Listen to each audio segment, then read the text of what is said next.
Бұл тақырып жалпы өте ауқымды тақырып, біздің генімізде бар нәрсе. Танымалдыққа ішкі жан дүнием қатты құмарайды. Екі ретте жылап шықтық. Екі ретте еңіреп жаңағы ісініп шықтық. Қазақстан тәуелсіздік алды, алайда қаржының тәуелділігінде әлі жүр деген нәрсе ғой бізде. Баршаңызды сәлем, сіздермен бірге Жеңіс Сауда командасы және осы YouTube арнамыздың эксперті, бизнесмен, қаржы эксперті Жеңіс Есенгелдин. Бүгінгі біздің қонақта Бақыт мырза, Зарина ханым. Ендігі сәлеметсіздер ме, келгендеріңізге көп рахмет.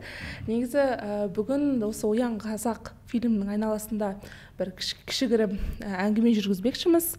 Ең басты сіз бәрін қызықтырған бір сұрақтан бастағым келіп отыр. Оян қазақ фильмінің тақырыбы өте ауыр болды. Осы түсірілім барысында қандай қиындықтармен актер ретінде сіздер кездестіңіздер? Енді қиындықтар жағын айтатын болса, бұл енді уақыт тапшылығы шығар бірінші кезекте.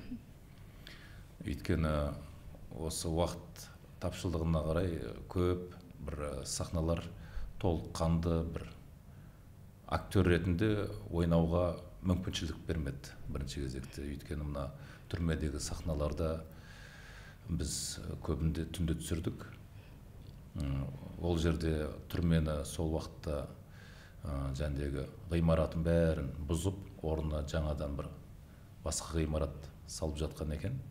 Сол себепті ол жерде де күндізде, түнде де құрылыс жүріп жатқаннан кейін құрылыстың да кедергісі келтірді. Уақыт жәндегі сол түрмедегі күні де аз болды. Одан бөлек енді сырттағы, даладағы съемкаларда да тура сол уақытқа келіп тұрады көбінде. Өйткені күн батып бара жатады, таң атып келе жатады деген мәселелер бір өзінің үлкен бір кедергісін келтірді. Сол уақытта бүкіл съемочный алаңдағы адамдар ойбай күн шығып бара жатыр деп айта берген екен. Ол жерде қалай ол ішіңдегі жай барақат ішіңдегін шығарасың. Қайта рациядан бүкіл площадкаға тездетеміз, үйтеміз, бүйтеміз, тездетеміз деген кезде ол дегенмен ойыңды бөледі бірінші кезекте. Екінші кезекте сенің жиналуыңа да үлкен кедергісін келтіреді. Сол кезде сіз бір актердің қолын шығарып алғаныңыз рас па? Иә, ол рас. Онда бір Мәкеңнен сұрап алғанбыз ғой. Сонда айтады, қызық қылып айтып отыр ғой, қолын тартып отқан кезде қолын байқамай шығарып алды деп, ол жағында шынайы айқайлап отыр деген сияқты. Сондай да бір қиыншылықтар болып тұрады екен. Жалпы енді мен қояйын деген сұрағым, біз кез келген іске келген кезде бір іште андай позиция болады ғой, бір миссиям деген сияқты. Ең бірінші осы киноға келетін кезде өзіңіздің бұрыннан бері миссияңыз немесе жүрек қалауымен дейді ғой, кейбір нәрсе жүрек қалауымен болатын нәрсе болады. Кейбір уақыттары актер болған үшін қатыса саласыз деген сияқты. Қаншалықты сіздің ішіңізде бір бұл менің миссиям ғой немесе сондай бір сезім болды ма жалпы? Енді нақты бір миссия деп айтпай-ақ қояйын. Бұл енді мамандықты өзім қалап келгеннен кейін әлбетте бір ойнағың келетін рөлдер болады. Актер болғаннан кейін армандайсың, шіркін мынандай бір махаббат жайында ойнасам, шынайы махаббатқа құралған. Болмаса кешегі өткен бабаларымыздың жайында мықты бір батырларын, Сұлтан Бейбарыс секілді ұлы тұлғаларды сомдағың келеді дегендей. Ол іште жатады, бірақ ол қаншалықты саған бұйырады деген мәселе де бар. Ол кино түсірілсе де мүмкін сені таңдамауы мүмкін деген нәрсе де бар. Әр режиссердің өзінің Сұлтан Бейбарысы бар деген. Немесе келесі бір неде осы алаш қайраткерлер жайында кино түсіретін болса, бір басқа режиссер оның өзінің аханы болуы мүмкін, өзінің көрген бір басқа мыржақы болуы мүмкін дегендей ғой. Сол себепті Алла бұйыртып осы рөл маңдайымызға бұйырған екен. Ол Аллаға сан шүкірлі бірінші кезекте. екінші кезекте енді ол көпшіліктің көрерменнің көңілінен шығып жатса, одан асқан біз үшін бақыт жоқ. Негізі сол нәтиже дейсіз ғой. Енді осы кино барысында байқадым, мен Ахмет ұстазын да қарадым, өте көп жаңа зерттеп қарадым да, жаңа әшейін бір қараушы ретінде емес, зерттеуші ретінде деген сияқты. Сонда мінезің, жалпы Міржақып Дулатұлының мінезі сондай болған екен ау деген сияқты көз қалыптасты. Яғни ысылау, жаңағы тез эмоцияға берілгіш, сосын бірден шешім қабылдайтын, сосын әр нәрсені бір мәймөңкелесіп отырмайтын сондай адам ретінде. Жалпы өмірде сіздің мінезіңіз соған ұқсай ма? Образды қабылдау оңай болды ма сізге? Өмірде ұқсайды деп айта алмаймын. Өмірде мен кішкене басқа шығармын. Өмірде мен кішкене тұйықтаумын. Менің әкем де сондай болған.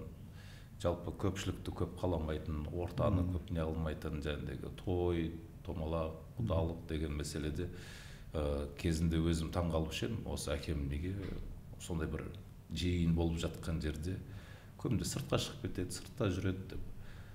Уақыт өте келе сол өзім басыма келеді. Көп той болып жатқан жерде көп отыра алмаймын өз басым. Кейде өзім ойлаймын, мүмкін мамандығымды бір шатастырып келдім ба, бір танымалдыққа ішкі жан дүнием қатты құмар емеспін өз басым. Қаншалықты мені көшеде танымаса, мен соншалықты өзімді комфортно сезінемін. Ысылық бар ма ойыңызда? Қалай? Ысылық, яғни жаңағыдай бір эмоциямен айтып қалу деген сияқты. Міржақыптың мінездің бір түйірі болса да бар. Бірақ осы тұсы келетін шығар, өйткені менің әкем де тік мінезді болатын. Ұнамаса ұнамайды деп айтатын бірден. Ол қандай болсын болмасын, және де қонаққа келіп отырса да қалай шындықты айтады. Қалай бар, солай. Осы сұрақ қойып отырған себебім де сол, байқадым осы кісінің кастингте өткен кезде сол мінез үшін алған шығар деп ойлап қалғам негізі. Негізі мына Оян қазақ фильміне мен өзім 2 рет бардым. Бірінші рет біз командамен бардық, екінші рет мен әке-шешемді апардым. Аны көрмесеңіздер болмайды деп ше. 2 ретте жылап шықтық. 2 ретте еңіреп жаңағы ісініп шықтық. Негізі осы сериалдан кейін шыққан фильмден бұндай бір фурор, резонанс күттіңіздер ма? Жоқ, әрине, күткен жоқпыз. Біз жалпы жаңа енді осының алдында қойылған сұрақтарға жауап берсем, біз енді сіздер айтып отырсыздар ғой, жалпы осындай тұлғаларды сомдау қаншалықты жауапкершілікті талап етеді, сіздер бұған дайындалған шығарсыздар деген сияқты. Бұл рөлге біз Ахмет ұстазында бекітілдік. Бұл енді Мұрат Ешанның өзінің бір жоспары болған шығар, өйткені басында Ахметті түсіріп, кейін Міржақыпты түсірем деген сияқты. Бірақ енді барлық қаражатқа байланысты нәрсе болғандықтан, бұл енді үлкен сұрақтың астында болған нәрсе болды. Сондықтан, мысалы мен өз басым Ахмет ұстазына бекітілдім. О жақта Ғайни Жамалдың кішкентай ғана эпизоды бар. О жақта енді шыны керек, мен бір үлкен жауапкершілікпен қарадым деп айта алмаймын. Бірақ Мұрат ағаның өзінің айтқаны бар, сіздер жай бекітілген жоқсыздар бұл рөлге. Келесі жылы мен Міржақыпты түсіремін. Сондықтан бұл кішкентай рөл деп қарамаңыздар. Мен сіздерге сіздердің өнерлеріңізді бағаламай, бұл жай ғана бере салдым деп ойламаңыздар деп айтқаны бар. Мен енді жай сөз шығар деп ойладым, шыны керек. Сөйтсем шынымен ақ түсіріліпті. Бұл енді қалай айтсам екен, бұл тақырып жалпы өте ауқымды тақырып қой. Бұл біздің қанымызда бар нәрсе болғандықтан, бұл тақырып жалпы біздің генімізде бар нәрсе.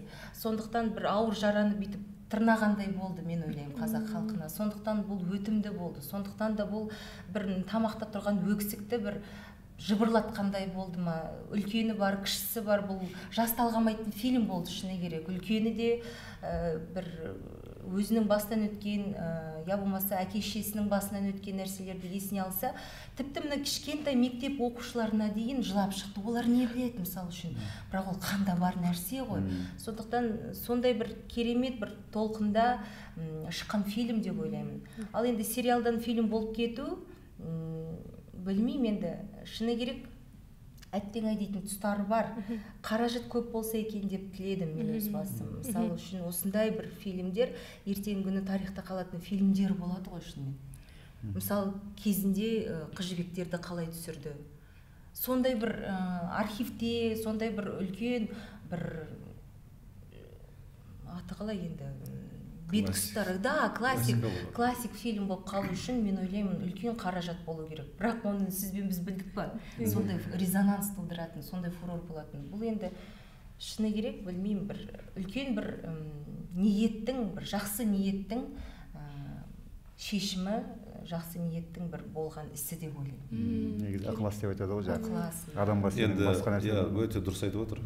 Әрбір істің аяқталуына емес, басталуына қара дейді ғой Абай атамыздың өзі. Бұл істің басында сол мұраттардың бисмилласы тұр. Бірінші кезекте Ұшқынның, Ұларбектің, о кісілердің алаш қайраткерлеріне деген ар жағында үлкен махаббаты жатыр. Осы қазақ еліне деген өзінің махаббаты, елге, отанға, тілге деген үлкен құрметі.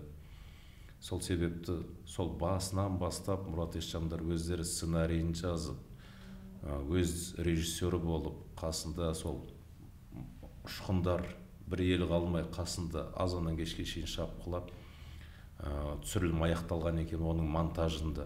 Көбінде бізде кинолар қалай енді? Сценарист жазады, оның көруі басқа, оның жәндегі сол сценарий жазып атқан кезде ішіндегі толғауы басқа, көретін кейіпкері басқа, мінезі басқа, тұлғасы басқа. Ал оны алады да режиссерға береді, режиссер оны өзіндік көзқарасымен қарайды. Оның енді кейіпкері басқа, мысалы деп алайық. Ол очередной бір проект ретінде қарау мүмкін кейбір режиссерлар, өкінішке орай. Коммерциялық дейсіз ғой. Иә, ол жұмыс ретінде қарайды. Ал ол түсіріп бітіргеннен кейін оның монтажын басқа біреу жасайды. Сол кезде бұл қарап отырсаңыз, үш адамның қолынан өткеннен кейін әртүрлі таңба болып шығады да, аяқталған кезде. А бұл жерде сол басынан аяғына дейін Мұрат Есжандар өздері жүгіріп жүргеннен кейін сол талабына, сол өздерінің талғамына сай осындай бір жақсы дүние көрермендердің көңілінен шыққан бір фильм болды деп айта аламын. Иә, негізі мына кейбір актерларда, Голливудта болсын, бір фильмден кейін образдан шыға алмау деген бар ғой. Сондай бір қиындықпен кездестіресіз. Өйткені сериал ұзақ уақыт бойы түсірілді. Мысалы, одан кейін сіздерде енді тоқтамай ары қарай спектакльдарыңыз болды, басқа түсірілімдер болды. Сол кезде образдан шыға алмау деген проблемамен кездестіңіздер ме негізі? Сен ондай. Осы сұрақты қойған кезде осы сұрақты мен түсіне алмаймын. Қай есіктен шығады екен бұндай адамдар деп сұрағым келеді. Ол негізі мен ойлаймын, бәлкім сен Джокерді ойнаған кезде шынымен ақ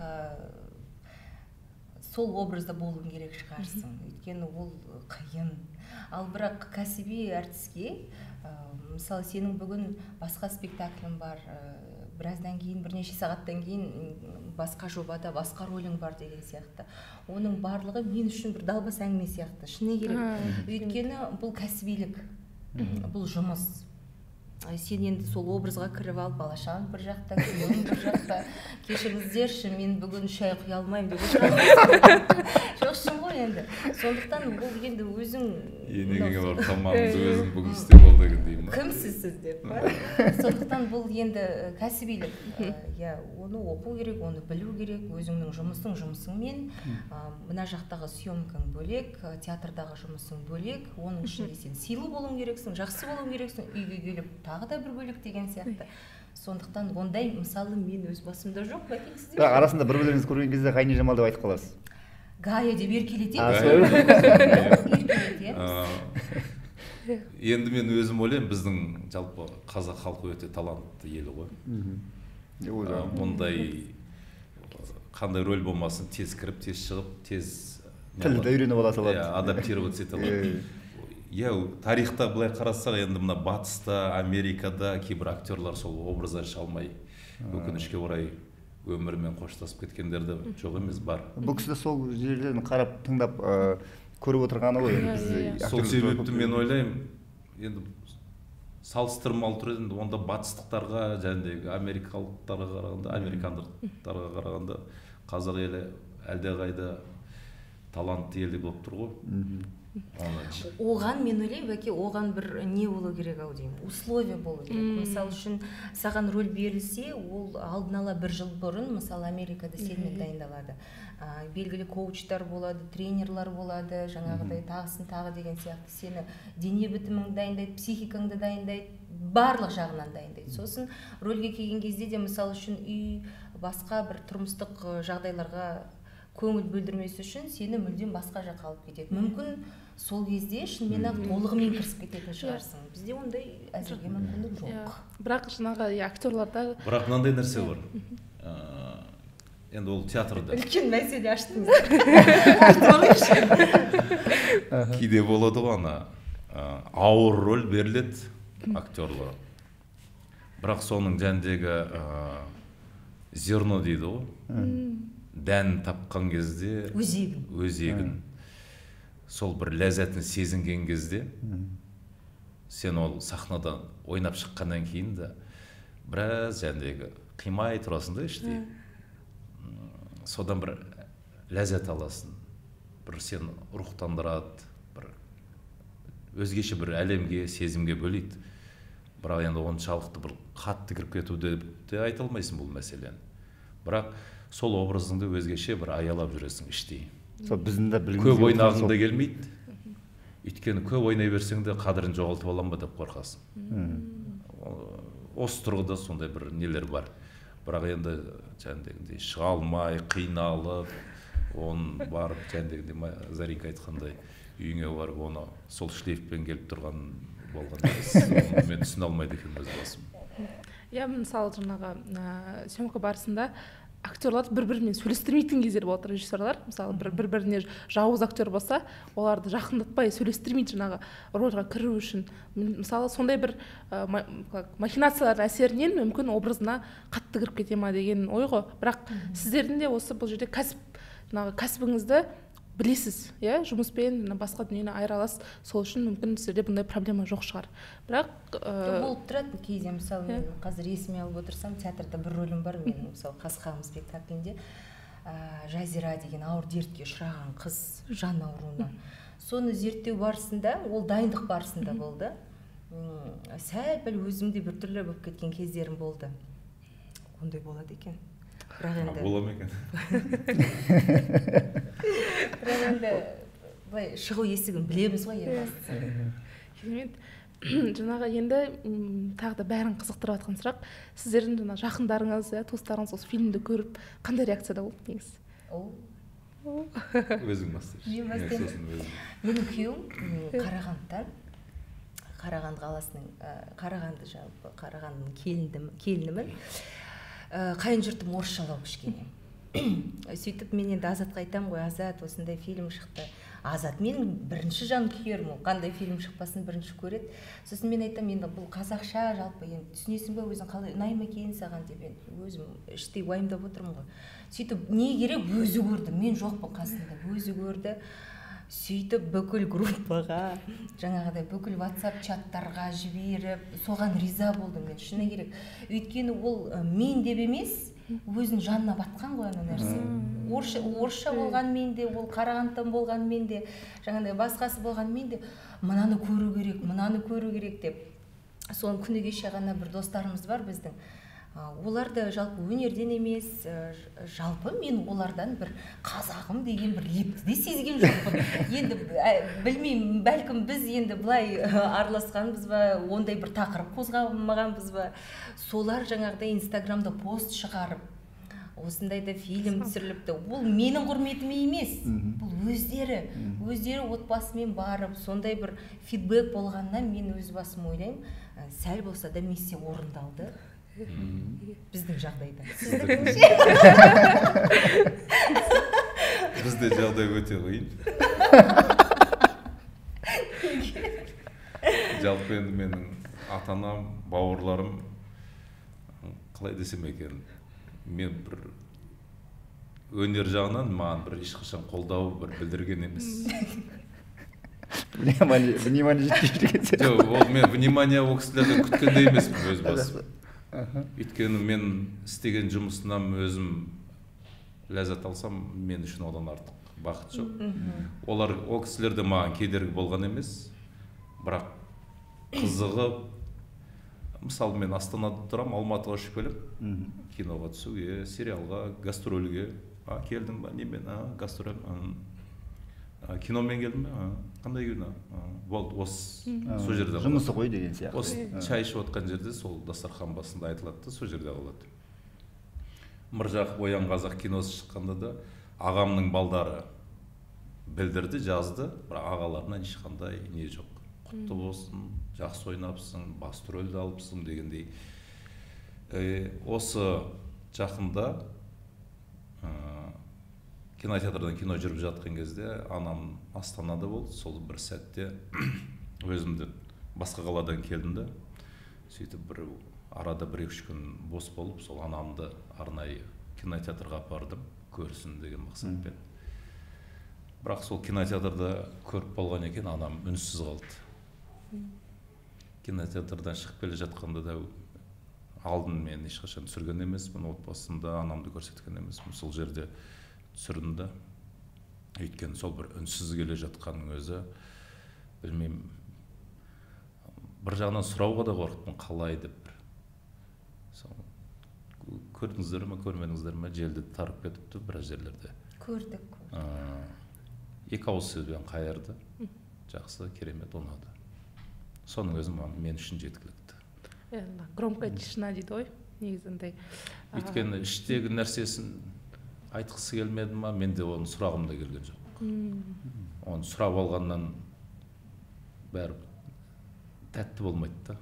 Адам өзі айтса, ол өзі жақсы, айтпаса онда сол айтпаған күйі қала бергенде дұрыс шығар дедім. Негізі тағы да бір қызықтырған жаңағы желіде тарап жатыр ғой, видеоларыңыз тарап жатыр, особенно TikTok деймін ба, сол жерде бізде жаңа біз рөлге оралатын болсақ, мысалы сіздерді осы фильм арқылы сіздерді жақсы таныды, жасөспірімдер, мысалы театрмен көп қызықпайтын жасөспірімдер осы кинодан сіздерді жақсы таныды да, жақсы көріп қалды, бір сүйсініш пайда болды. Содан кейін барып жаңағы сіздерді басқа рөлден көріп бастады. Одан кейін комментарий жазатындар бар ғой, Міржақып уже не тот дейтіндер бар екен. Соларға қандай неңіз бар, айтарыңыз бар? Мысалы мен оларға қарсымын. Өйткені сіздер енді кәсібіңіз ғой, разный рөлде ойнайсыздар, бірақ олар сөйтіп жазғандар бар екен. Соны қалай ойлайсыз? Не айта аласыз оларға? Оны айтпай тұрып мен бір айтып жіберейінші, менде де бір жағдай болған, бір «Шеф» деген киноны білетін шығарсыз, «Шеф» деген кино болған, сериал, сезондар бір 6 сезонға дейін ба. Сол киноны ұзақ қарадым. Сол жерде ана кісі өте бір честный адамның рөлін ойнаған ғой. Соны кәдімгідей ана кісіні қарап, анаған қызығып, осындай болу керек екен ау деп ой болды да. Бір күні случайно бір ютубқа қарап жатып, ана кісінің жаңағы операда ойнап тұрғанын көріп қалдым да, жаңағы анау полковник қой негізі. Бір операда бүйтіп өлең айтып тұрғанын көріп қалдым да. Ой, мына кісі не болып кеткен деппін ғой. Бір ана резко бір өзгерген кезде сен көзіңде картина басқаша болып қалады ғой жаңағы. Соны ойлап қойған. Бұрын ана Жан-Клод Ван Дамды айтқан кезде балет билейтін болған деп айтатын еді ғой жаңағы. Сонда біз бәріміз таласатын едік қой, жоқ, ол каратист. Сол сияқты бір іште бір қимастық болады да, бір адам солай болып көре бергің келеді да постоянно. Енді қалай десем екен оны. Кеше оны оқыдық, көрдік, халықтың өзі де жазып жатты, қабылдай алмадық деп. Басқа кинодан сізді қабылдай алмаймыз деп. Ол әр көрерменнің өзінің еркі ғой. Оны мен бірдеңе деп айтуда хақым да жоқ шығар. Егер мен өмір бойы Міржақыпты ойнайтын болсам, мен онда ашыла алмай қалатын шығармын актер ретінде өзім. Мүмкін менің бір жақсы болмысым, жақсы бір сол кейіпкер ретінде тарихта қалатын шығармын. Бірақ өкінішке орай бізде ондай проект жоқ қой, 20 жылға, 30 жылға осы кейіпте, мысалы, кейіпкерді ойнадың ба, болды. Сені басқа бір неден, жанрлардан көрмейік деген мәселеде. Болды, сен халыққа осы проектіде өмір бойыңа былай жетеді дегендей мәселе жоқ қой бізде. Сол себепті біз актер болғаннан кейін түрлі жанрды ойнаймыз. Сол арқылы біз табыс аламыз, киінеміз, өзімізге керекті қаражат табамыз дегендей ғой. Әрине бір ауыр тиеді, егер көрермен түсінбей жатса. Бірақ дегенмен арасында жақсы пікірді де, жақсы ойды айтып жатқандар да көп.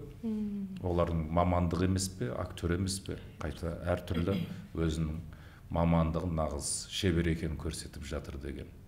Кеше Түркістанда да бізде премьера болды. Келіндер көтеріліс спектаклі. Ол жердегі рөлдерді көріп, ана жекеме де жазып жатқандар бар. Бақыттаға күшті, бәрі әдемі, ойнағаныңызға тәнтімін. Бірақ сіз мен үшін мыржақып болып қала бересіз дейді. Ол да дұрыс шығар. Әр адамның өзінің қалай қабылдауында ғой мәселе. Енді сол сүйіп қалған образда болуы мүмкін ғой, сіздің жаңағы фильмді сүйіп, сол үшін жаңа сіздің именно осы образда жаңағы тәнті болған, сол үшін ойында қалып қалуы мүмкін. Иә, ол сол айтып жатқан, мен көрерменге бұл тараптан ештеңе айта алмаймын. Солға қазіргі уақытта байқап отырсақ, бір Америка батыс жақта барлық адамға еккісі келген, адамның санасына еккісі келген, кез келген идеологияны кино арқылы шығару деген нәрсе оларды қалыптасып кеткен ғой. Халықты көтергісі келсе де, халықты түсіргісі келсе де, жаңа тынышталдырғысы келсе де, сол киномен мәдениет еще басқа елдерге де сол нәрсені адамдарға көрсету арқылы біз мысалға Америка бармасақ та солардың полициясы қандай екенін білеміз. Былай айтқанда, олай ма екенін білмейміз, бірақ бізге солай қалыптастырып қойған адамдар мәдениет сияқты көрсетіп қойған деген сияқты.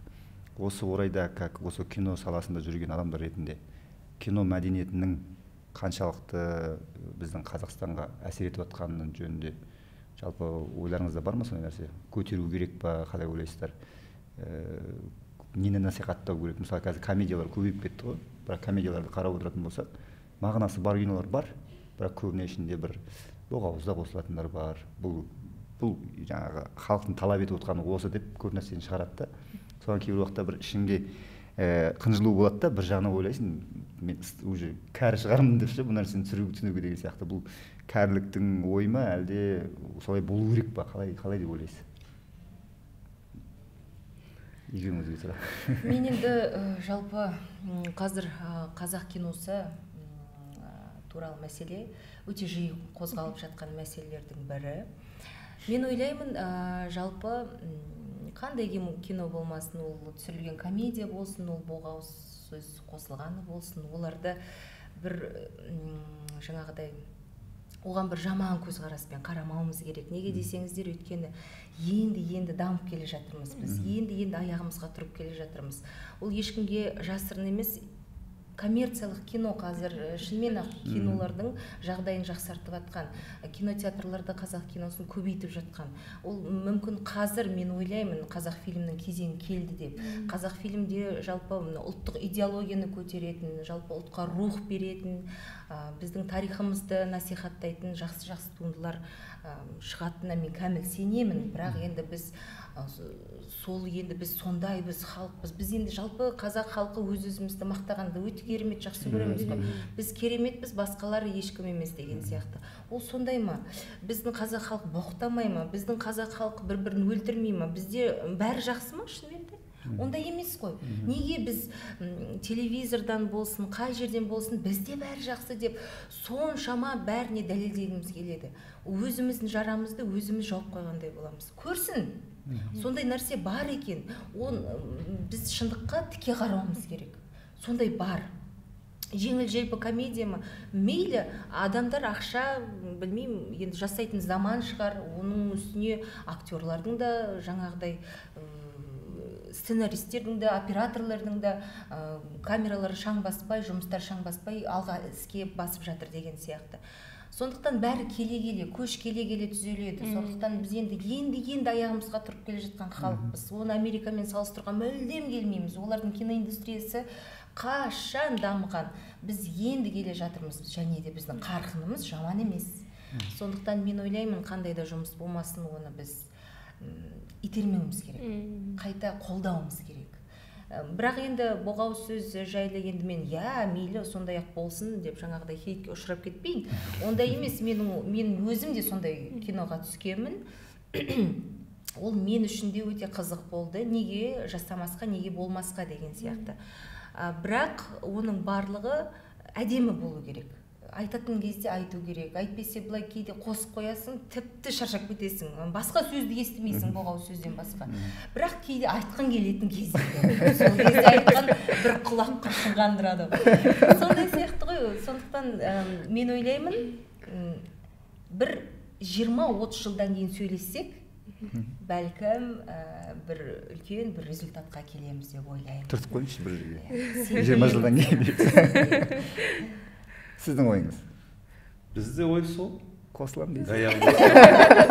Жоқ, ол расында ғой енді, ол комедия болсын, комедияның да ар жағында қаншама шындық айтылады. Қаншама еңбек, халықтың ішіндегі болып жатқан, біздің қазіргі қоғамда болып жатқан үлкен мәселелерді көтереді. Сол себепті мынау болсын, мынау болмасын деген ол керісінше дұрыс емес шығар. Бәрі болу керек. Комедияда болу керек, тарихи туындыларда болу керек, драмада болу керек, мелодрамада болу керек, трагедияда болу керек. Өйткені көрерменнің несін біз кеңейтіп беру керек бізді. Аудиториясын, талғамын. Өзі іріктеп, өзі көреді. Өзіне керек нәрсесіне барады деген мәселеде. Екіншіден бізде қазір Аллаға шүкір осы бір 10 жылдықты алайықшы. 10 жылдықта әлде қайда үлкен бір кетті, қозғалыс кетті ең бастысы. Елдің бәрі, қолынан келетін азаматтардың бәрі киноға бет бұра бастады, түсіре бастады. Мұның өзі де бір жақсы нәрсе, жақсы бір леп келе жатыр. Өйткені ақырын ішіндегі өзі іріктеледі, сұрыпталады, ішіндегі мықтылар қалады. Өте дұрыс. Өйткені ертеңгі жәндегі халық таңдап алады дейінші өзі. Ертеңгі жәндегі үлкен талғамды халық өзі де біледі, соған баратын, не алады. Қалған өтпей қалады. Ақырын өзі іріктеліп, жәндегі нашарлар өзі ақ сейіліп жоқ бола бастайды да, мықтылар өздері алдыға озып шыға келеді. Киіктің балалары сияқты ғой. Біз енді дамыған ел емеспіз біз ғой. Зарина осы жерде 100% қосыламын, біз дамушы елміз. Сол себептен бұл этаптан да біз өту керек шығармыз осы кезең. Бірақ тағы да қоса кететін жайт, үндемей отыра алмаймын. Жалпы әр нәрсені өзінің ісінің маман жасаған дұрыс. Сонда ол өтімді болады. Мысалы киноға дилетанттардың келуі ол жаман бір вкус тудырады көрерменде. Вкус талғам дейміз ғой, жаман талғам, өйткені олардың түсіретін жеңіл-желпі күлкісі енді оны мен де білемін, сіз де білесіз кім түсіріп жатқанын. Сондай бір өзің ұяласың, барлығы ұялады деген сияқты, солардың барлығы іріктеледі, құлайды. Өйткені ондай нәрсе болмау керек. Әр нәрсені өзінің кәсібінің маман жасау керек деп ойлаймын. Мен де қоса кетейін. Мен жалпы қазақ өнерінің қай жағынан шықса да, мықты әнші шықса да, жақсы кино туындаса да, жақсы спектакль шықса да, мен өз басым қатты қуана аламын. Мейлі мен ол жерде ойнайын, ойнамайын, осы қазақ жерінен шығып жатса, мен қатты қуана аламын. Кез келген жеріндегі бір жақсы спектакль шығып жатса, Фархаттар да ойып жатыр. Сыртынан естіп қуанып жатыр да өзім. Өйткені біз өсу керекпіз. Ол мен ойнағаннан кейін өссін деген нәрсе менде тұрмайды. Екіншіден кейде болады, бір комедияға бардым, күлетін жерін таппадым да. Жоқ, ол күлкілді емес, бірақ ана кісілердің соған жіберген ақшасы, уақыты, еңбегі, ішімнен әттеген-ай деген, ол кісілерге мен қайта жаным ашыды. Әттеген-ай, сондай уақытты жоғалтып алды, сондай қаражатпен. Бірақ ол кісілерге де содан өту керек шығар енді. Мен сондай бір түсіністікпен қарауға тырысамын әр нәрсені әрқашан. Сол себепті түсіріле берсін, қолынан келетін болса түсірсін, көрсін, дәлелдесін. Ең жаңағы оян қазақтың қарап отыратын болсаң, ең боғауыздың айтылатын жері сол жер дейді ғой, жаңағы кілең бір-бірімен жауласу деген сияқты. Бірақ сол жерде керемет сөздерді қолданған, жаңағы сорлы дейді, антұрған деп айтады, сосын топас деп айтады. Бірақ енді сол нәрсені айтқан кезде де айызың қанып қалады да, жаңағыда ше айтқан кезде. Бірақ бір түрі орыс боғауыз жоқ, бірақ қазақтың сөздері боғауыздың ар жағынан өтіп кететін сөздер бар ғой. Бізде мына жаңа Заринкада айтып қалдым ғой, көп жерде боғауыз сөз қоса береді. бірақ қарап тұрсаң ол жерде туындады не дейді, әрбір боғауыздың сөзінің өзі оправданиясы болу керек қой боқтау үшін. Мотив болу керек та боқтау үшін. Бізде қарасақ ол үсті ұрып жатыр іштей өзің жаман болып қаласың. Қабай мыналар көп боқтап қалды.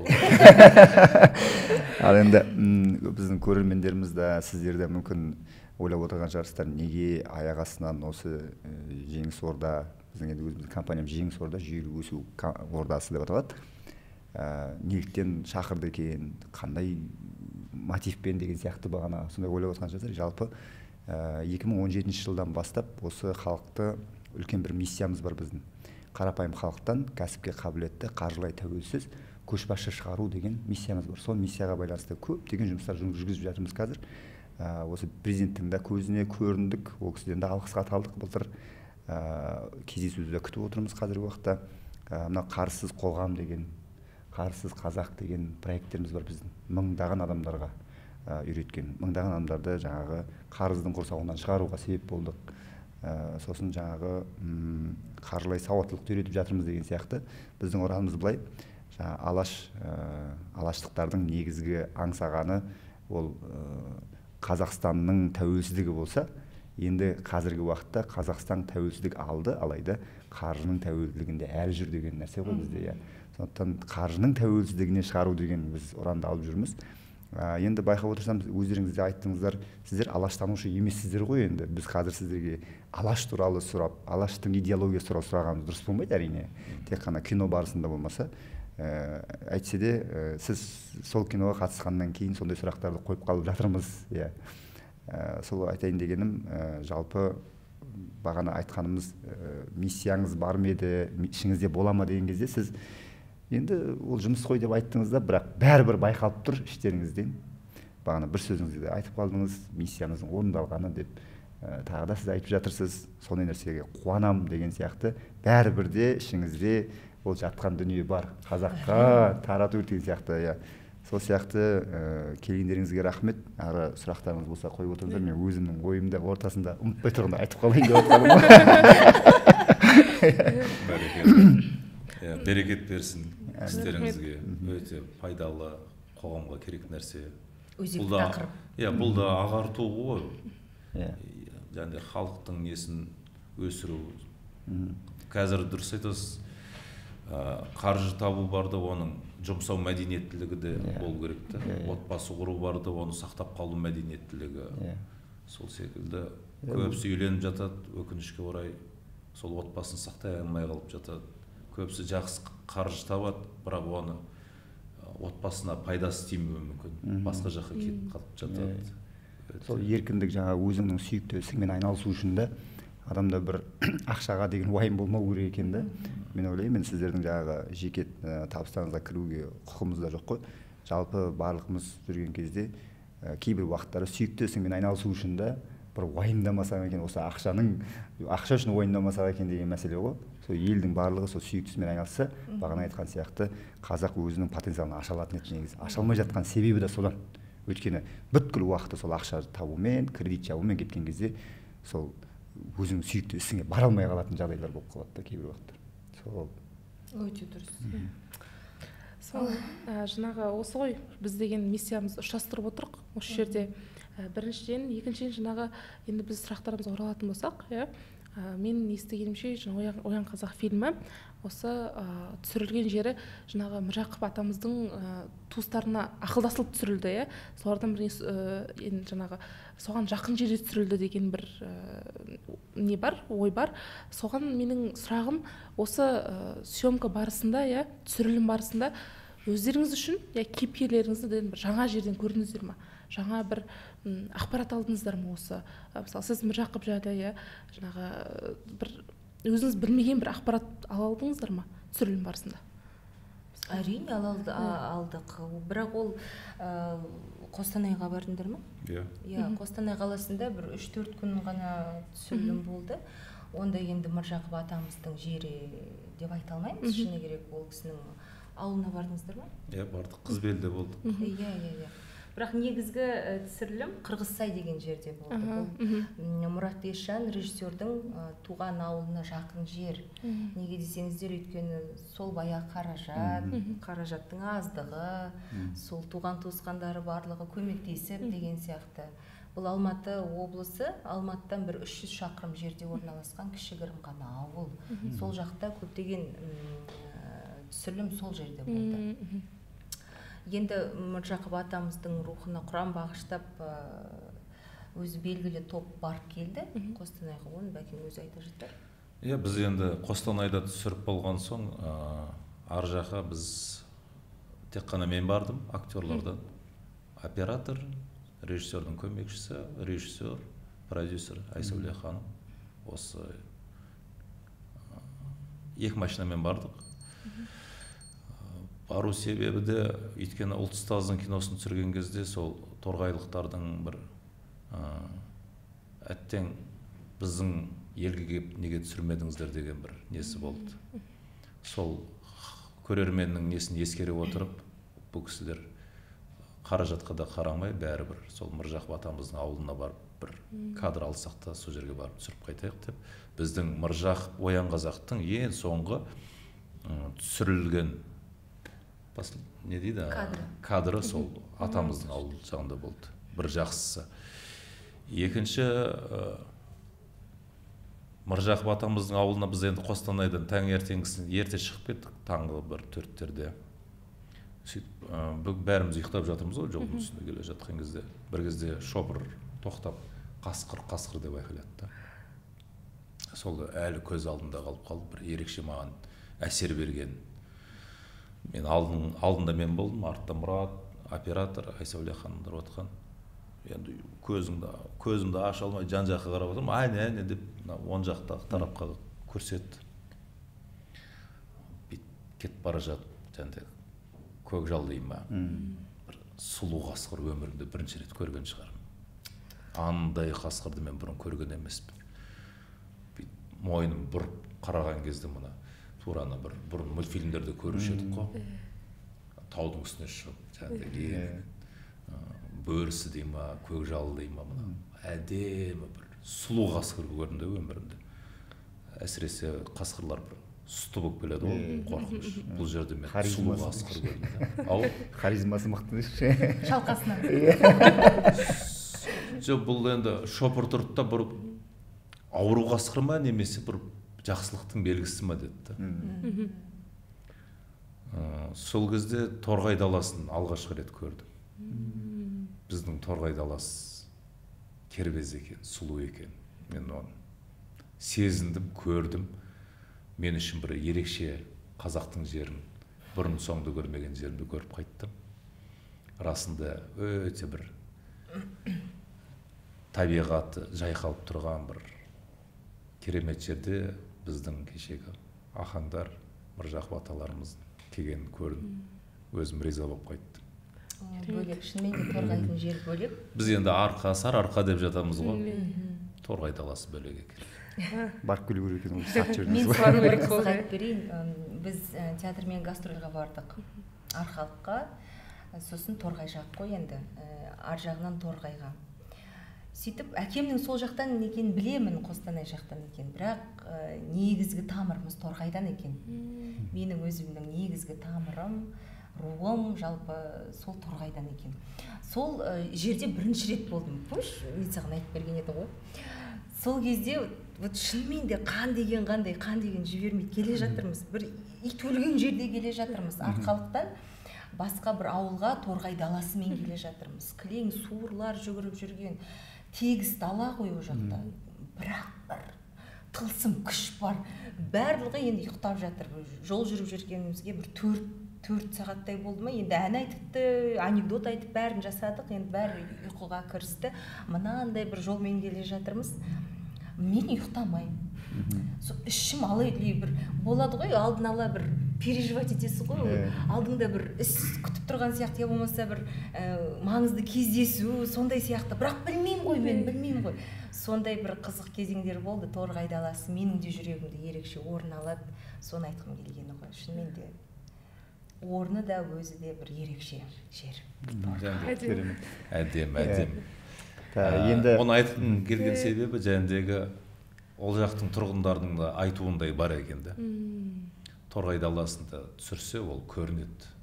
Ол сол бөлек деген нәрсе.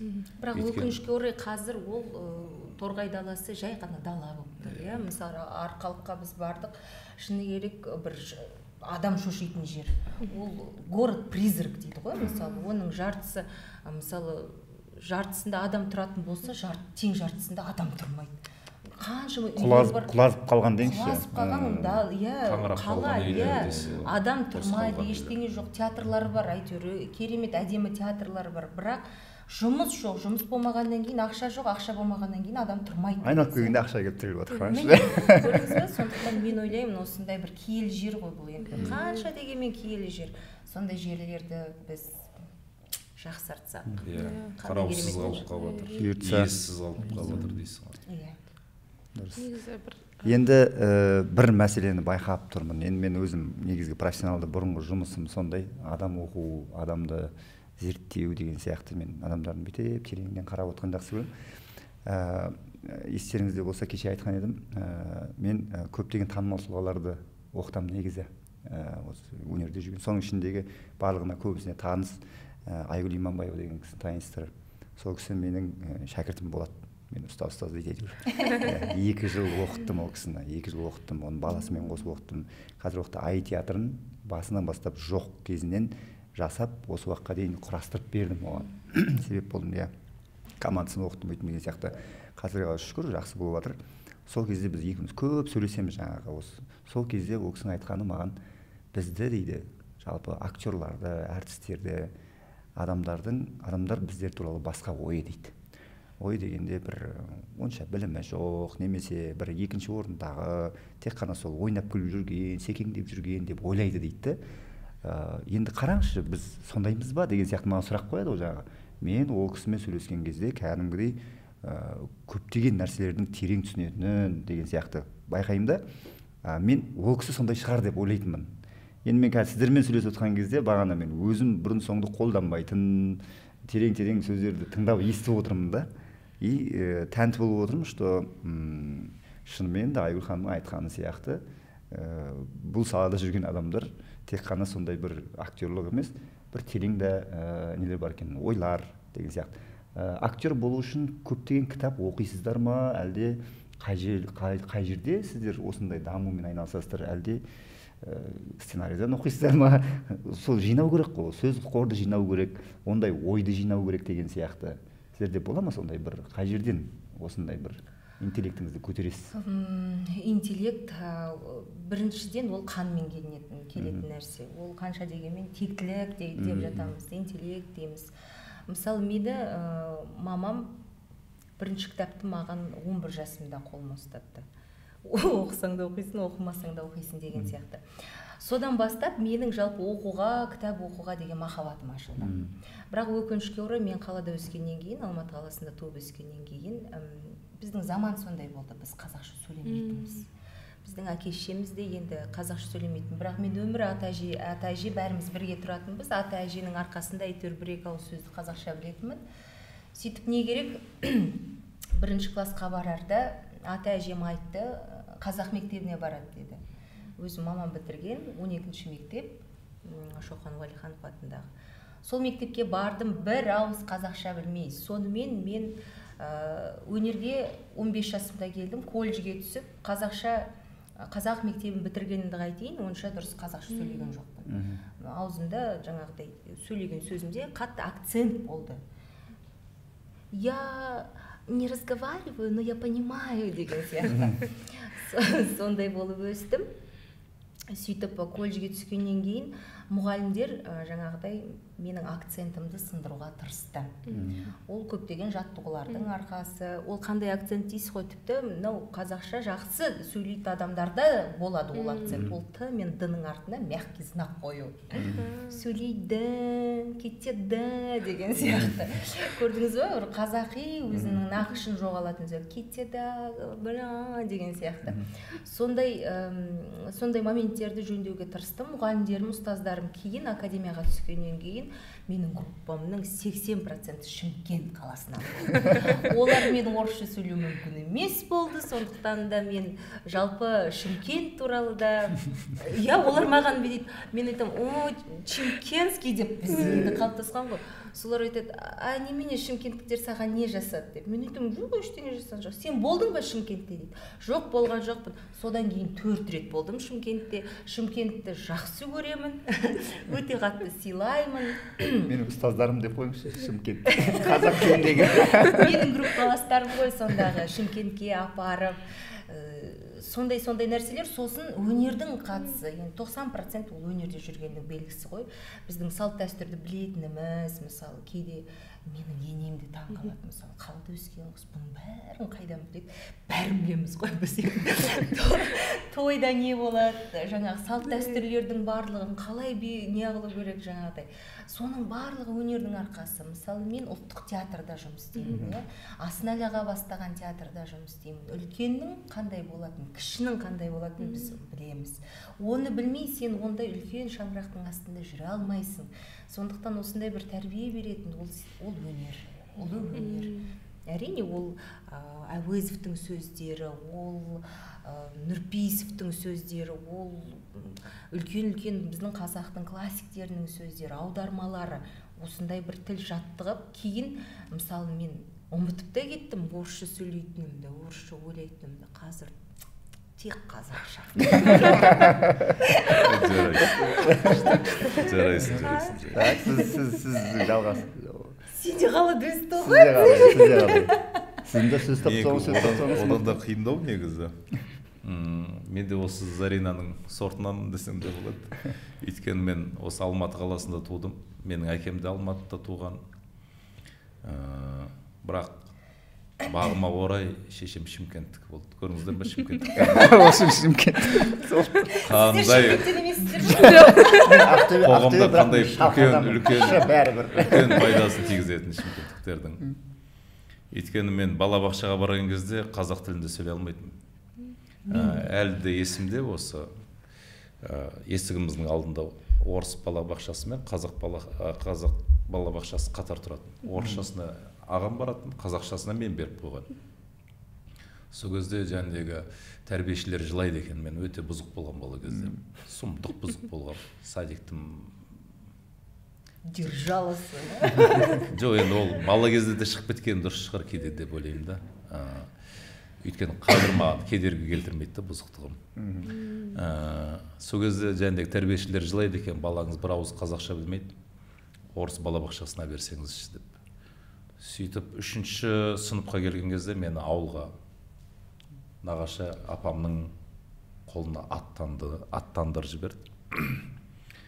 Менің өмірімдегі ең бір ата-анама үлкен рахмет айтатын осы жерде шығар.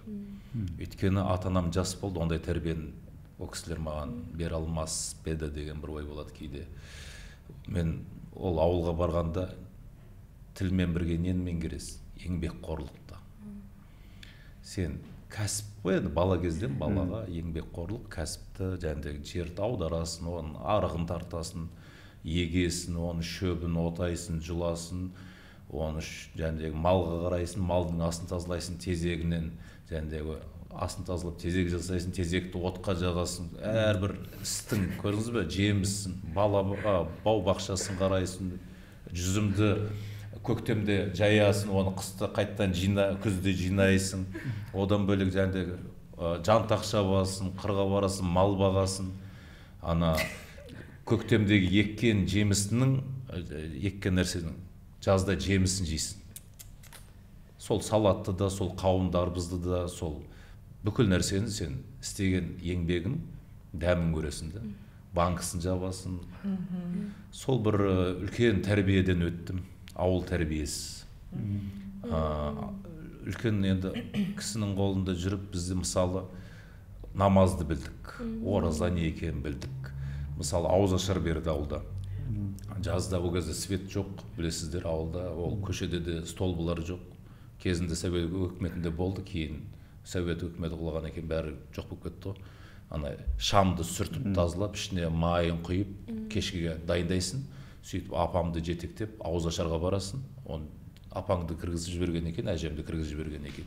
Жай әшейін далада ойнап жүрмейсің, чайын тасисың, тамағын тасисың, қызметте боласың.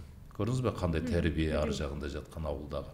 Одан қайттан апаңды ертіп жетектеп келесің деген мәселеде көрші ақысы, үлкенді сыйлау, құрметтеу, әй үндей қоя сал, үлкен емес пе, үйте сал, бүйте сал, сөйте сал.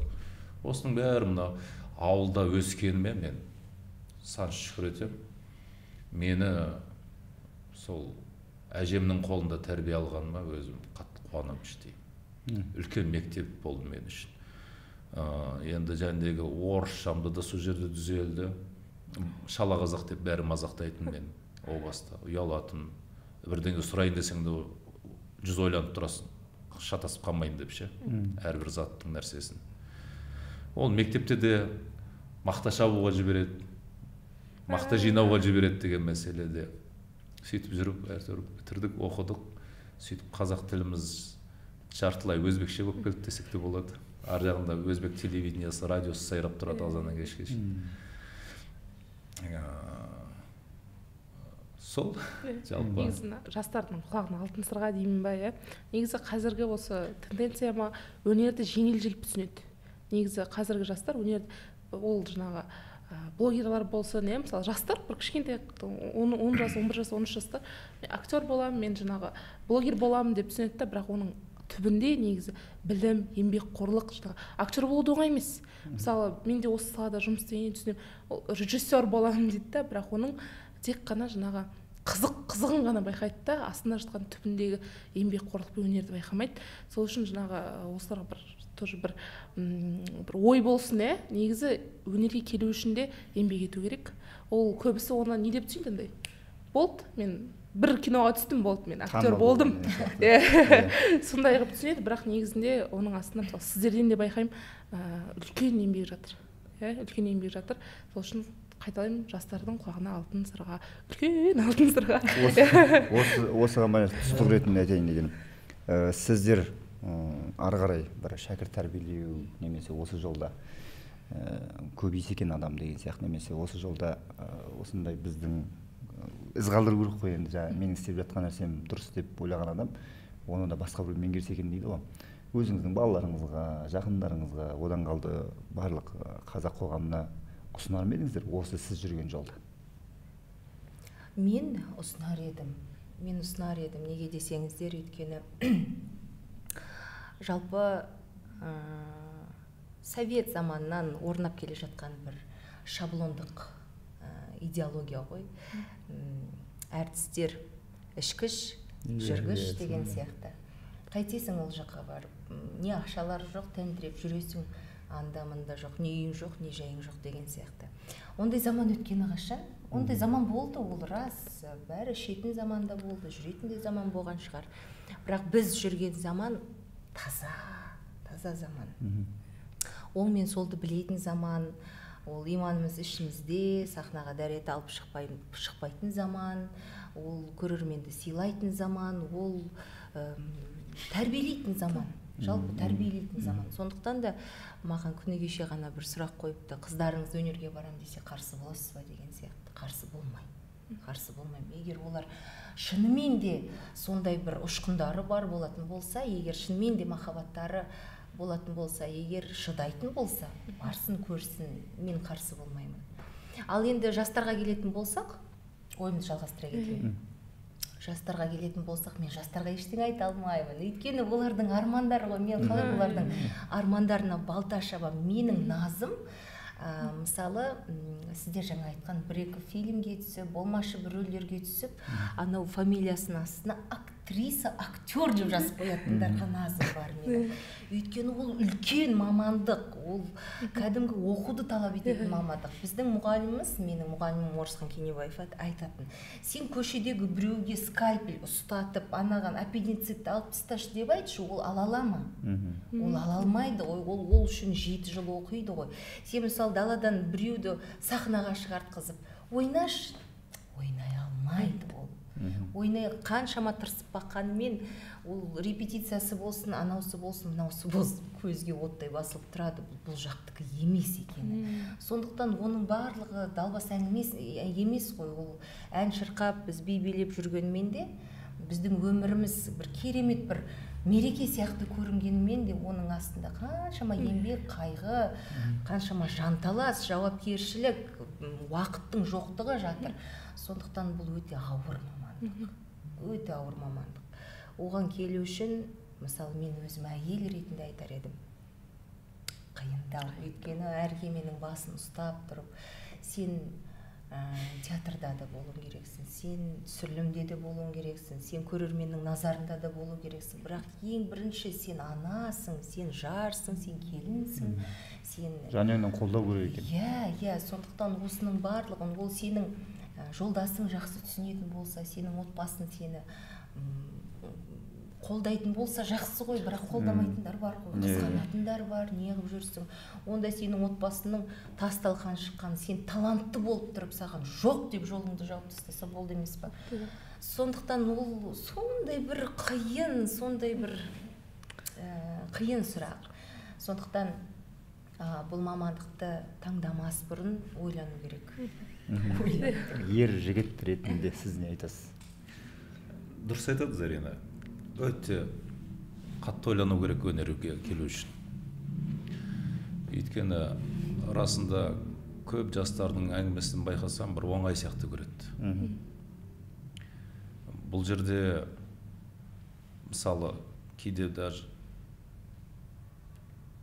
айтады ғой бізге, туысқаным бір несі түскісі келіп жатыр, қарап берші дейді ғой енді.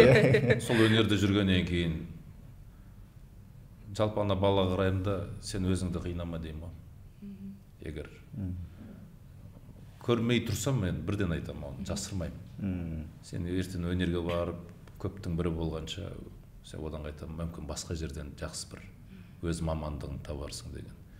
Өйткені өнер жолы өте ауыр жол. Әр мамандық енді ауыр ғой, мамандық. Бірақ өнерді сүю үшін сен ар жағында шексіз махаббатың болу керек. Бұл жерде сен бай бола алмайсың. Сыртымыздан расында көбісі қарайды да шалқып жүр деп ойлайды. Жоқ, әсте олай емес. Ол образ ғана деңізші. Ол образ емес, енді елдің алдында жүрген екен, иә, әрине дұрыс киініп, дұрыс жүруге тырысасың. Бірақ ар жағын айтатын болсам, мен ол Аллаға бір шағым айтып отқандай болып қалам. Аллаға шүкір. Бірақ Аллаға шүкір, мен оған шағымданбаймын да. Неше түрлі қиындықтар да болады. Адам болған екен. Мен көтеріп жүрмін, біреу көтере ала ма деген сияқты әңгіме ғой. Иә, ол мен түгіл, мен деп айтпай-ақ қой, мен де талай ой бұзды мені. Бір кезеңдерде болды. Болады ғой енді, әр кезде бір ситуацияларға түсесің. Расымен мен не істеп жүрмін, мүмкін театрдан кетем ба, өнер тастап кетем ба дегенде нәрсе де келеді. Қанша ар жағында махаббат жатса да. Өйткені сен өнерден өзің ләззатыңды алып, ар жағында ата-анаңа дастарханда ештеңе болмаса, ол өмір емес қой деп кейде ол да бір қиын тұстар да болады. Әттеген-ай, өмір өзі сол ғой, біргем дүние, бірдеңе жетпей тұрады. Сол сәттерде қасымдағы класстастарымда болды, таныстарымда болды, мүмкін Европаға кетеміз дегендей үлкен бір қатты ойланған кездерде болды. Бірақ ойлана келе, енді мұсылман болғандықтан біз ризық Алладан екенін біле тұра, сол бір ойды бәрібір іштегі махаббат жібертпейді. Мен егер өнер тастап кетсем, мен ертең мүмкін өз-өзімді жеп қою мүмкінмін іштей. Өзімді кешіре алмай кету мүмкінмін. Өйткені осы өнер жолында сол театрдан кетіп қалған көп адамдардың әңгімесін тыңдаған кезде, олар өмір бойы мүмкін театрдан кеткен шығар, бірақ түсінде де, ойында да ол бәрі жүрегінде де қалып қалған. Ол дерт. Сол себепті біреу, келгісі келеді, бірақ бойында жоқ болса, оның келмегені дұрыс деп ойлаймын. Кейде болады, өнерге қатысы жоқ адам, бірақ бойында тұнып тұрған талант. Бірақ басқа мамандық игерген, біз осы бір жақында театрда кастинг жасаған кезде көрдік, 30-дан асқан бір келіншек келіп тұр. Медицинаны бітірген екен. мен ананы көрдім да, ай бізді кейде Құдай сақтасын, андай актриса табу да қиын. Іздейтін болсаң. Талант деңіз. Ішінде терең жатыр да. Алла тағала беріп қойған. Бар. Оны сен ештеңемен ала алмайсың. Ол адамның бойында бар. Болды. Алла беріп қойған. Сол себеп талант сатып ала алмайсың деген мәселе. Алдыңдар ма? Жоқ, ала алмаймыз, өйткені оның мамандығы жоқ. Бізге мамандық болмаса, диплом болмаса жұмысқа ала алмайсың. Бірақ кеш келіп тұр. Бір 20 жасында келсе де оқытып алуға да болар еді деген мәселе. Бірақ жасы да кетіп бара жатыр. Отбасы құру керек, ол да әйел болу керек, әйел бақытын, ана бақытын сезіну керек дегендей. Сол мәселеде қиын да бұны айту, біреуге келу, біреуге келмеу дегенде. Дұрыс, енді түсіндік. Бағана әр нәрсені кездейсоқ болмайтынын білеміз, енді әр нәрсе кездейсоқ емес, Аллахтың тағдырымен деп айтады ғой. Мен осы жерде айтқым келіп тұрғаны, мына карантин уақытында танымал тұлғалар қалай келді деген мәселе ғой. Не үшін бізді таңдады деген сияқты. Сол Айгүл ханымнан кейін адамдарға айтып арқылы адамдар келді. Сол кезде бүкіл көптеген осы танымал тұлғалардың, өнер адамдарының проблемасы, жаңа сіз айтқан сияқты, шынымен де одан көп ақша таппайды екен. Бірақ барлығы жаңа айтқан сияқты дүние болған қалайды деген сияқты. Мен айтайын дегенім, біздің негізгі үйретіп жүрген нәрсеміз, адамдарға меңгертіп жүрген нәрсеміз, сол өнеріңді тастамай-ақ та, өзіңнің сүйіктісін тастамай-ақ та, басқа табыс көздерін ашуға болатындығы туралы үйретеміз жалпы. Енді мен сіздерге бір уәде айтпай қояйын, жаңа қуанып тұрғанда эмоциямен айтпай қояйын. Жалпы біз етене араласатын болсақ, Алла қаласа, ол уақытта келер, ол жолды да көрсете аламын Алла қаласа. Жалпы қалай жасау керек, оны деген сияқты. Мен сол жағынан экспертпін негізі. Адамдарға пассивті кіріс, яғни басқа байымыз.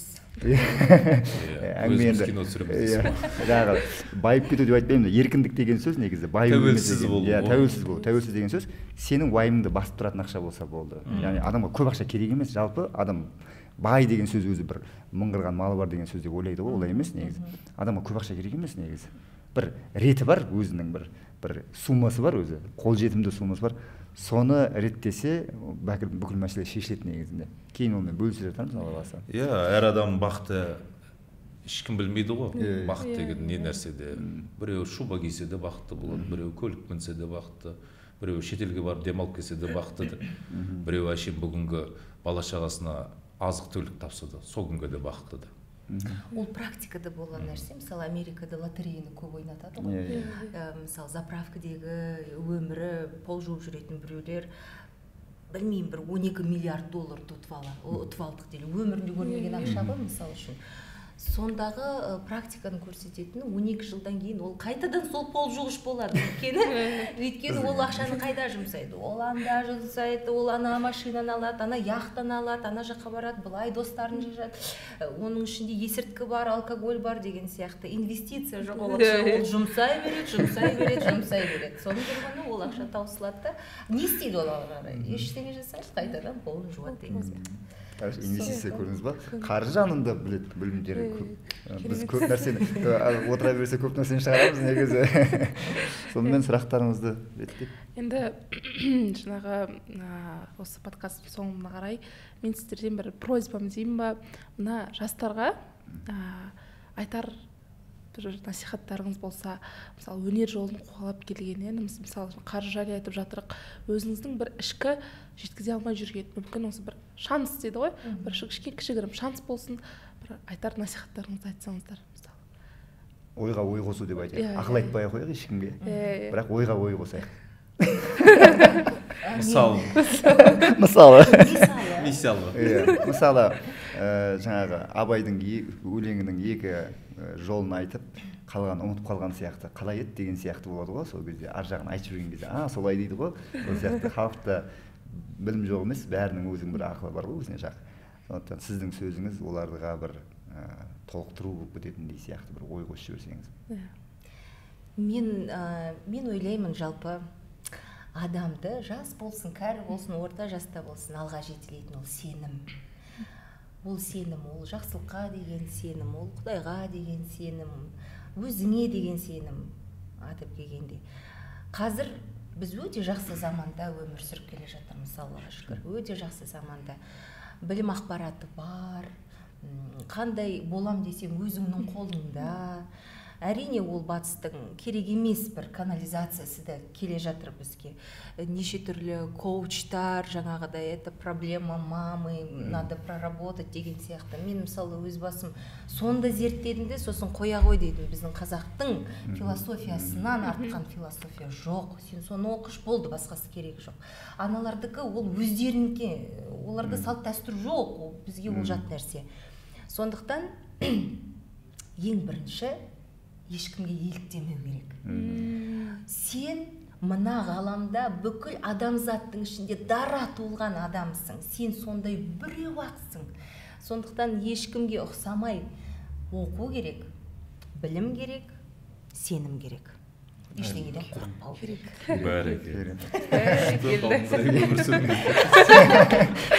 Тамиристің уровеніне керек болып тұр ғой. Енді мен бірінші кезекте айтатын, адам баласы алдымен өзінің жаратушысын тану керек бірінші кезекте. Сол кезде өзін таниды, кім екенін. Жақсы бір поэзияның бір шумағында бір екі несін келтіріп жіберейін. Топырақтан, жоқ, ол оқымаған, оқуда емес. Топырақтан жаралған Алланың құлы адам бол, топыраққа қайтып айналғанша дейді ғой. Бұның ар жағында кешегі қарасаңыздар, бүкіл біздің ата-бабаларымыздың бәрі иманмен болған. Әр нәрсені дұрыс шешудің де, әділдіктің де осы Алланың жолында жүргендіктен, елді отан сүюді де, кешегі алаш қайраткерлері қанша жерде қамауда жатса да, олар жүрегімен де, санасымен де тәуелсіз болды. Еркін болды, дербес болды. Қамауда жатса да. Оны беретін рух. Рух ешқашан өлмейді. Күш біткен жерде рух бәрібір. Ешкім сындыра алмайды, рух бар болса. Сол себепті рухты болайық, иманды болайық, Алланың жаратқан құлы болайық. Әмин. Ал, Жеңіс мырза? Қорытындылайын ба? Жақсы. Өзіңіз жеке. Енді егер мен осы жерде жаңағы Міржақыптың қасында отырсам, шын Міржақып болсам, басқа әңгіме айтатын едім, бата сұрап алатын едім негізі. Мен жаңағы сіздердің идеяларыңызды туғылып көтеруге жарағым келеді, сондықтан сол туды мен қолыма табыстаңыз деп айтқым келетін еді. Енді сіздер бар болғаны сол кісіні орындаған ұлы актер ретінде ғана танығандықтан ол нәрсені сұрай алмаймыз енді өкінішке орай. Сондықтан жалпы біздің барлығымыз осы подкастты түсіріп жатқанымыздың себептері де біріншіден өзіміздің Міржақып арқылы шынайы сол кісілерді ойнап жүрген жаңағы актерлардың өзінің бойында да сол кісілердің қаны ағып жатқанын, сол кісілердің идеясы ағып жатқанын, сол кісілердің жаңағы қазаққа деген осы махаббатының болып тұрғанын көрсеткіміз келді. Сол айтайын деген, не деп айтамыз, ел бүгіншіл, менікі ертеңшіл демекші. Неге екенін білмеймін, осы елімді сүйемін. Сөйтіп, осы елімізді сүйіп жүрейік, бірімізді адам ретінде сүйейік, мұсылман ретінде сүйейік, қазақ ретінде сүйейік. Сол келгендеріңізге үлкен рахмет. Алла разы болсын сіздерге. Көргеніме өте қуаныштымын. Bir марқайып қалдық. Сол енді халық осы айтқан әңгімеміздің барлығын қорытып бір қорытынды шығарады деген ойдамыз. Шақырғандарыңызға үлкен рахмет. Иә, шақырғандарыңызға бір нәрсе айтып кетейікші. Жоқ, сізге де қорытындасуда емес. Кейбір әріптерім дұрыс шықпай қалса, халық біле отырсын. Жаңа ғана түсімді емдетіп шыққан, соның несі енді тарап отыр, ақырын. Жоқ, ештеңе білінген жоқ. Және Зарина ғана айттым да, сіздерге айтқан жоқ. Сөйлеуге кішкене қиындау болды. Бір сөзіміз дұрыс шықпай қалып жатса, айып етпеңіздер деген ғой. Жоқ, әдемі сөйлеп шықтыңыз. Сіздерге енді көп рахмет. Жаңағы қорытындылай келе, осы подкастымыздан ой түйсе, одан да керемет болар еді. Ендігі біздің көрермендер, біздің социальный сеттерімізге подписка жасап қойыңыздар. Алдыңғы жолда осы тақырыпты ашатын тағы да біз сіздерге подкасттар дайындау үстіндеміз. Сіздерге ұнады деген бізде бір мақсатымыз бар. Ал осымен рахмет көп көп. Сау болыңыздар. Сау болыңыздар.